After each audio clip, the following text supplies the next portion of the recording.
natuur e voedselkwaliteit, que está trabalhando também com a Universidade de Wageningen. Na Aruba, no momento na aqui também, nós estamos trabalhando junto com o ministro Wever, a ideia que Wageningen por vai ajudar nós também, tem set uit programa assim para nós por construir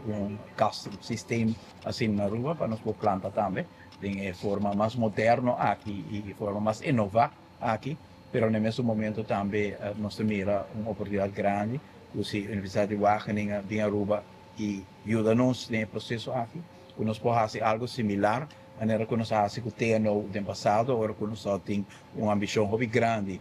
para estar uma isla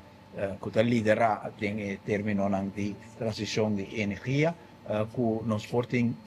estabelecimento de Wageningen na Aruba também, que pode servir como modelo, venster na região, também com outro na Pobinwak, que é possível, é clima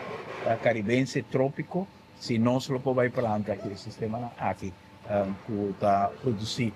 em diferentes áreas, com ajuda de Wageningen na diferentes climas, na Malásia, por exemplo, de forma muito exitosa, clima também que tem umidade, também tem calor, mas que a produzir resultado positivo, nós queremos que na Aruba também lo por, e tanto o projeto que o colega Wever também com ele, que o projeto que nós queremos añadir também, que é parte de nurturing de mata que nós queremos plantar em contexto de herbobosses programa que nós vamos fazer junto com o Wageningen, é tipo de